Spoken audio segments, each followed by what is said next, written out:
नमस्कार, आप देख रहे हैं मेरा नाम, मैं हूं आपके साथ श्वेता सिंह। इस बुलेटिन की शुरुआत करते हैं राजधानी दिल्ली से आ रही एक खबर के साथ। आपको बता दें कि राजधानी दिल्ली में नगर निगम के सबसे बड़े हिंदूराव अस्पताल में वेतन का भुगतान नहीं होने पर विरोध प्रदर्शन और तेज हो गया है। रेजिडेंट डॉक्टर्स आज से अनिश्चितकालीन हड़ताल पर चले गए हैं। प्रदर्शन के चलते अस्पताल की ओपीडी सेवाएं पूरी तरीके से बंद हैं। डॉक्टर्स का कहना है कि उन्हें पिछले 2 महीने से वेतन और पिछले 5 महीने से महंगाई भत्ता नहीं दिया गया है। नॉर्थ दिल्ली नगर निगम के मेयर ने दिल्ली सरकार पर 200 करोड़ रुपए के फंड में कटौती करने का आरोप लगाया है। मेयर का आरोप है कि दिल्ली नगर निगम के वित्तीय संकट और बढ़ते जा रहे हैं। हमारे सहयोगी आलोक सिंह इस वक्त हमारे साथ लाइव हैं, इस पर और ज्यादा जानकारी देंगे। आलोक, निश्चित तौर पर राजधानी दिल्ली में जिस तरीके से हम देख रहे हैं कि डेंगू के मामले में भी बढ़ोतरी देखी जा रही है, प्रदूषण का स्तर जिस तरीके से कम नहीं हो रहा है, ऐसे में लोगों को और भी कई जो स्वास्थ्य संबंधी सेवाएं हैं उससे दो चार होना पड़ रहा है रोजाना।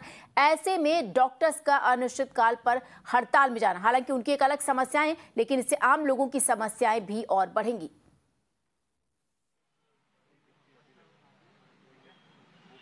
जी बिल्कुल श्वेता, देखिए आज से समस्याएं बढ़ सकती हैं, खासकर अगर एमसीडी के अस्पतालों की बात करें तो। मैं दिल्ली का जो सबसे बड़ा अस्पताल है एमसीडी का, बड़ा हिंदूराव में वहां पर खड़ा हूं और यहां पर डॉक्टर्स जो हैं, रेजिडेंट डॉक्टर्स जिनकी संख्या लगभग 250 से 300 है, वो सब हड़ताल पे चले गए हैं और इनडेफिनेट स्ट्राइक उन्होंने बोला है आज से। कारण ये है क्योंकि उनको 2 महीने की सैलरी नहीं मिली और डीए जो मिलना चाहिए था वो नहीं मिल रहा है। मेरे कैमरा पर्सन आमिल आपको दिखाएंगे, देखिए किस तरीके से ये लोग खड़े हुए हैं यहाँ पर, और डेली अमूमन यही तस्वीर रहती है, लेकिन आज से इनडेफिनेट स्ट्राइक कर दिया गया है। मतलब ये है कि आज से काम इनकी तरफ से जो था वो बंद कर दिया गया है। जो देखा करते थे ये लोग डॉक्टर अस्पतालों में जो पेशेंट्स आते हैं उनको कर दिया गया है। देखिए जो बैनर लगाया हुआ, होर्डिंग लगाई हुई है, प्रशासन को ठीक से मालूम है कि डॉक्टर्स की सैलरी नहीं मिल रही है। और ये जो स्थिति बनी हुई है ये आज पहली बार नहीं है, इसके पहले भी कई बार ये लोग प्रोटेस्ट कर चुके हैं। मेरे साथ जो रेजिडेंट डॉक्टर्स हैं, खासकर जो प्रेसिडेंट हैं, वो भी साथ में मौजूद हैं। सर, पहले मैं आप ही से बात करना चाहूंगा कि अभी फिलहाल आप लोगों की कहां तक जो डिमांड है वो पहुंची है, क्या बात हुई है आपकी प्रशासन से और आपको क्या वादे किए गए हैं जिसके कारण आप लोग आज भी स्ट्राइक पे जा रहे हैं? प्रशासन से अभी हमें कोई जवाब नहीं मिला है और ना ही वो लोग बात करने आए हैं अभी जी।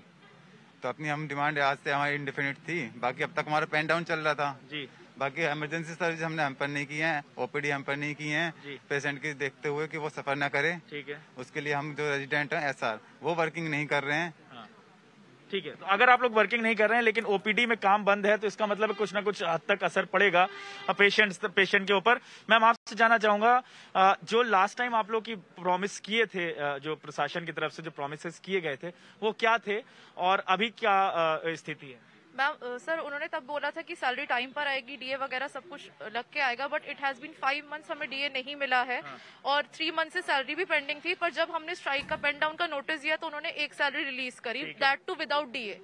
सर, बट हम सिर्फ ये चाहते हैं कि कंटिन्यूसली हमें सैलरी मिले। ठीक है, 10-15 days we can bear, but 3 months तक we are not getting salary, that is a very big thing. Covid का टाइम था, उस टाइम पे आप लोगों ने 24 आवर्स काम किया। उसके बाद जो है अब दिल्ली की बात करें तो दिल्ली जो है जूझ रही है पोल्यूशन से और साथ ही साथ डेंगू की भी स्थिति काफी खराब है। आपके अस्पताल में भी बहुत सारे डेंगू के पेशेंट्स आए होंगे, कैसे आप लोग निपट रहे हैं उनसे और अब अगर आप लोग काम बंद करेंगे तो उनके ऊपर असर पड़ेगा?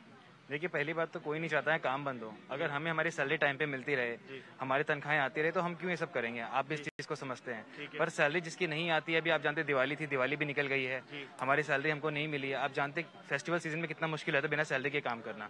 कौन इस प्लेटफॉर्म पे आना चाहता है? अगर हमारी सैलरी मिलती रहेगी तो हम इसको इस नहीं करेंगे। पेशेंट सफर ना हो इसलिए हमने कुछ हैम्पर नहीं किया है। कैजुअलिटी चल रही है, ओपीडी चल रही है, बट सर आप भी समझिए हमारी मजबूरी है, हम बार बार इस प्लेटफॉर्म पे नहीं आना चाहते। ठीक है मैम, एक और चीज जानना चाहता हूँ आपसे कि अभी आज बताया जा रहा है कि प्रशासन ने कुछ लोगों को बुलाया है मीटिंग के लिए, क्या लगता है उससे कुछ फायदा मिलने वाला, निष्कर्ष होने वाला? सर, लास्ट ईयर भी आई थी, सब आए थे, उन्होंने रिटर्न में दिया, उसके बाद वो फॉलो नहीं कर पाए, तो अभी हमें ऐसे चॉकलेट दिखा के तो वो नहीं कर सकते कि आप प्लीज स्ट्राइक मत करिए। उनके कहने पे हमने ऑलरेडी स्ट्राइक को पोस्टपोन किया है। पहले हमें 3-4 डेज पहले करनी थी स्ट्राइक, बट उन्होंने लिखा कि no we will work on it. उन्होंने तब तक उनको पहले भी नोटिस दिया था, तब भी उन्होंने कुछ नहीं किया और अभी भी उन्होंने पोस्टपोन करने के बाद भी कोई स्टेप नहीं लिया। तो सर मेरे को तो कोई होप है नहीं उनसे अभी। मतलब आशा बिल्कुल भी नहीं है कि कुछ मिलेगा 2 बजे। लेकिन आप लोग की तरफ से कितने लोग जाने वाले हैं? प्रतिनिधि आप लोग कोई जाएगा यहाँ से? अभी आए ऊपर से, अभी कोई जवाब आया नहीं है वापस। अच्छा, मतलब बोला है मिलने के लिए, लेकिन अभी भी कोई क्लैरिटी नहीं कितने बजे बुलाएगा? नहीं, कोई एश्योरेंस नहीं। तो ये स्थिति है हमारे कोरोना वॉरियर्स की, और यही कारण है जो आज के टाइम पे ये अपने अस्पताल में काम छोड़ करके इनको यहाँ पर बैठना पड़ रहा है।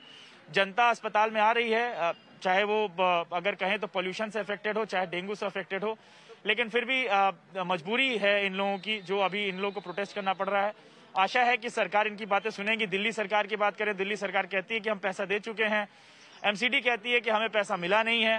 कौन सही है कौन गलत है कुछ क्लैरिटी नहीं है, लेकिन फिलहाल जो रेजिडेंट डॉक्टर्स हैं दिल्ली में एमसीडी के, वो हड़ताल पर बैठ चुके हैं। जी आलोक, ये गलत सही क्या है क्या नहीं वो समय आने में पता चलेगा, लेकिन आलोक आपसे ये भी जानना चाहेंगे कि खबरें ऐसी भी आ रही थी कि पहले से ही स्टाफ की कमी है, और दूसरा सवाल आपसे ये पूछना चाहूंगी, क्या सिर्फ डॉक्टर्स ही हड़ताल पे हैं या फिर जो अस्पताल के बाकी कर्मचारी होते हैं उनकी भी हड़ताल है और उन्हें भी सैलरी नहीं मिली है? और मेन सबसे मुख्य मुद्दा ये है कि सैलरी आखिर दी क्यों नहीं जा रही, इसमें मुख्य वजह क्या है, कारण क्या है?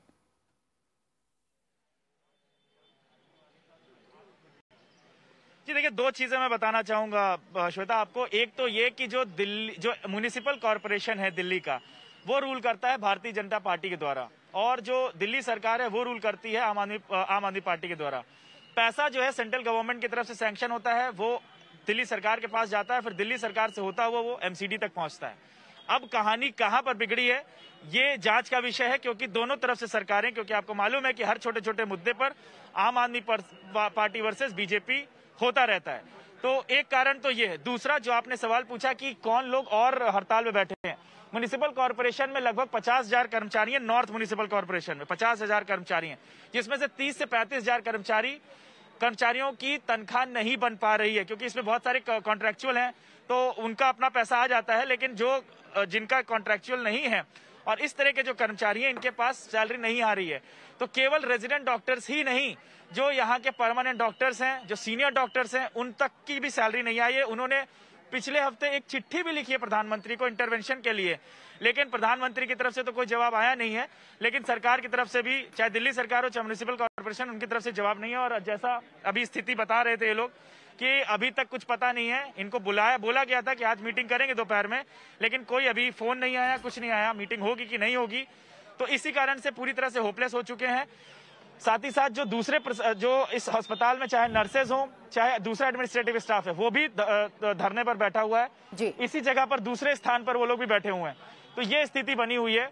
आने वाले समय में जो पेशेंट है खासी, उनको दिक्कत हो सकती है, जो कि एमसीडी अस्पतालों में इलाज करवाते हैं।